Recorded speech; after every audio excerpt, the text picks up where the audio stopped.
Dear brothers and sisters, as we come across another Black Friday, a lot of times when we talk about the isms that are the most dangerous and that are most contradictory to Islam, we leave out one of the most dangerous isms, and that is consumerism. And subhanAllah, as you think about consumerism, you probably think, well, all it is maybe splurging a bit. All it is maybe going online and trying to find the best deal on that next product, and then having, with the technological advances in this world, the ability to just click a button and have it right at your door.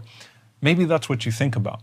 But there is a failure to calculate the dangers of consumerism as it relates to our spirituality, and that's what I wanted to speak about today. Allah subhanahu wa ta'ala uses the terms of buying and selling, of trade, to refer to our transaction that we have made with Him in entering into Islam throughout the Qur'an, right? So Allah subhanahu wa ta'ala, as He speaks about those who have purchased, أُولَٰئِكَ الَّذِينَ اشْتَرَوُا الضَّلَالَةَ بِالْهُدَى. There are those that have purchased misguidance using the currency of guidance. And sometimes you have to visualize. Imagine a person walking into the marketplace of this world and they purchase dalala, they purchase misguidance. And what do they purchase it with? Guidance. And you might think to yourself, well, who actually does that? Well, when a person goes to a place or puts themselves in a compromising situation, and in the process they compromise their Islam, and they instead have an intake of something other than al-Islam, they are purchasing misguidance for guidance. And you see this, subhanAllah, especially where you'll find people that will sell their religion for so cheap. They'll sell their principles, and in the process they will earn the displeasure of Allah subhanahu wa ta'ala, and they will earn deprivation in this life. Allah Azza wa Jal mentions وَالْعَذَابِ بِالْمَغْفِرَةِ, that they're those who take the forgiveness from Allah subhanahu wa ta'ala and they purchase the punishment of Allah subhanahu wa ta'ala when they choose a sin intentionally and with a degree of intensity that shows that there is a disregard for Allah subhanahu wa ta'ala.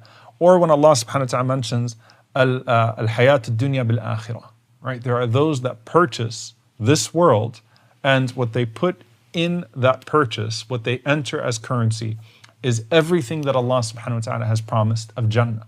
Now think, on the other hand, when the Prophet ﷺ entered into Medina, and they entered into a covenant with the Prophet ﷺ, recognizing that as they enter into this covenant of belief, and as they enter into this covenant of protecting the Prophet ﷺ, who is a refugee, who is on the run, who is a targeted and marked man, and in the process they're going to lose all notions of safety that they have in this life.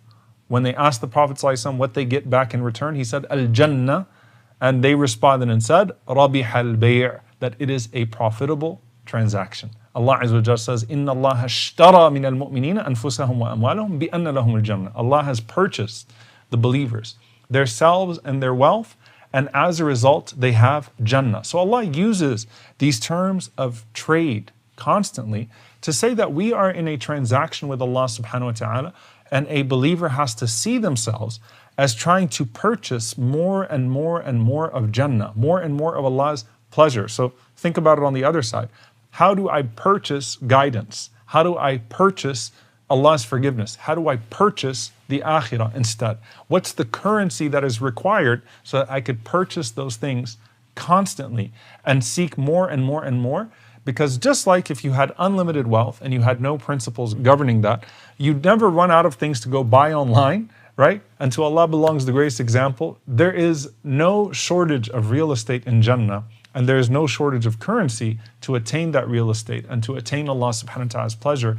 And Allah Azza wa Jal wants you to orient yourself in a different way towards where you are seeking more and more and more of what Allah subhanahu wa ta'ala has put in front of you. And this life, where a person feels like, you know what, I can purchase my happiness, or I am entitled. You'll find that many of those who speak about the philosophy of consumerism will say that there's an entitlement to gratification. I deserve, by virtue of having this money, I deserve to be treated in a certain way. I deserve to have access to certain things, and therefore I will purchase and buy and buy and buy.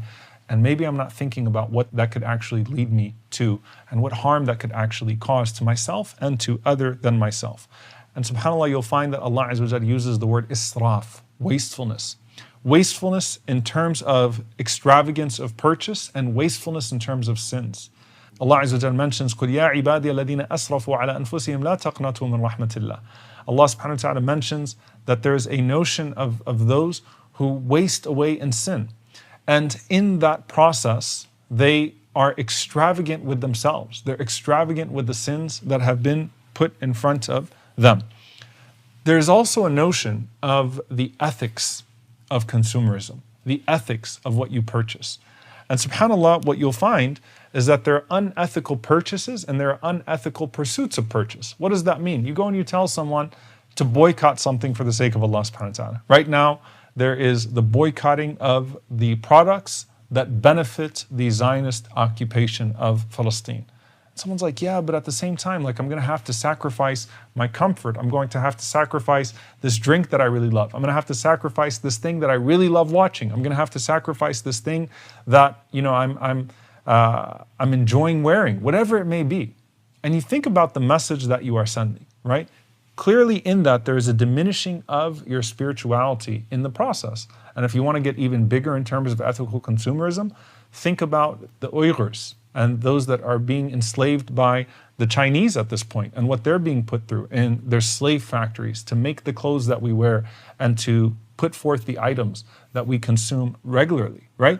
If a person becomes accustomed to israf, if a person becomes accustomed to wastefulness and extravagance, then they might find themselves in a situation where they just don't care anymore. And in the process, you are becoming a monster. At the same time, so there's unethical purchase, there's unethical pursuit, and what you're going to do to reach those things. And when we talk about the love of this world, a person can find themselves in a situation where if they fall in love with the dunya too much, then what they're going to do is they're going to use everything that they have in front of them to reach that thing. And so first, it's an uncontrollable desire. And then, you know what? I really want this, and so I'll engage in a riba. I'll engage in interest and usury. And what's the big deal if I engage in interest and usury? Because I really want this thing, and you know what? It's okay. You know, there are other sins in Islam. Interest is not the only sin in Islam. But then what that's going to lead to, once you've entered into this transaction of being willing to sell your principles to attain this thing, what that's going to lead to is, well, you know, what if I have to cheat this person in order to get that? What if I have to rob this person? What if I have to be a little bit dishonest and deceptive with this transaction so that I can get more and more and more and more? And so the pursuit eventually becomes predatory as well. And by the way, the interest system is predatory as a whole, but let's put that to the side. The pursuit becomes predatory. And so initially, your desires are getting the best of you. You just want more and more and more of this dunya. At some point, though, you're going to be willing to trample anyone in the pursuit of what you want of more and more and more of this dunya. Now I want you to think about this narration. It's narrated to the Prophet ﷺ, and some of the ulama, many of them in fact, find a weakness in the chain, but every scholar will say that the meaning of this narration is indeed authentic. حُبُّ الدُّنْيَا رَأْسُ كُلِّ خَطِيئَةٍ. That the love of this world is at the heart of every single sin. That if you love the world too much, then that is going to lead you to a path of destruction one way or the other. It is at the root cause of every sinful disease that we have. It is at the root cause of every path away from Allah subhanahu wa ta'ala. Loving this world too much. And consumerism puts you in a situation to where you think that you can purchase your happiness. And as Muslims, we learn that our happiness comes from enslaving ourselves to Allah subhanahu wa ta'ala, and true liberation comes from engaging in that servitude of Allah subhanahu wa ta'ala and trying to gain more and more and more of the good deeds that are ahead of us. Instead, I want you to think about how far it can go in terms of changing yourself. You know, consumerism doesn't just turn you into an uncontrollable customer or a customer who won't stop at anything. Consumerism also can teach you that purchasing a version of yourself is possible, that you can remake yourself in a way that is completely in opposition to what Allah subhanahu wa ta'ala made you and how Allah subhanahu wa ta'ala has determined your role in this earth. And if you go down that path, then you start to turn yourself into your own God. And this is أَرَأَيْتَ مَنِ اتَّخَذَ إِلَهَهُ هَوَى. Do you see the person who has turned their desires into their God? Your idol actually becomes yourself. And so do you means buy you, means spend money so that you can become the version of you that you want to be. Forget about everyone else in the process. Forget about the effect that's going to have on society. Forget about the effect that's going to have on your hereafter. Just keep on buying into this remaking of yourself.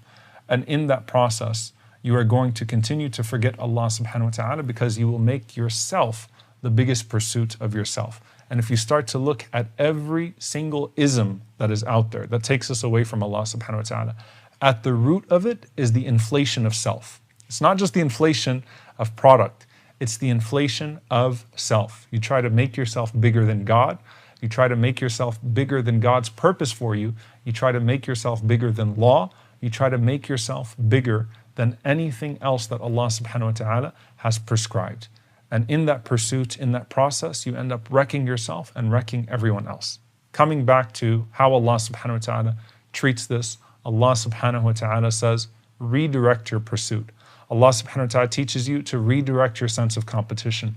Allah subhanahu wa ta'ala directs you to this idea that by putting yourself in a place of being content with the blessings that Allah has given you and pursuing His higher reward, that you will end up having the happiness that is sought in everything else and more.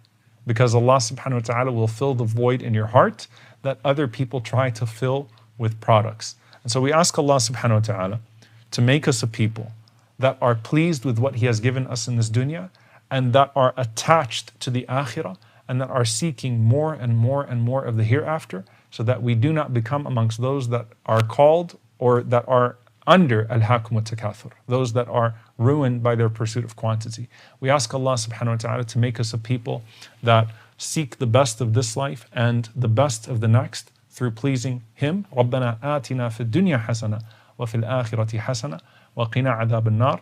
اللهم آمين. جزاكم الله خيرا. والسلام عليكم ورحمة الله وبركاته.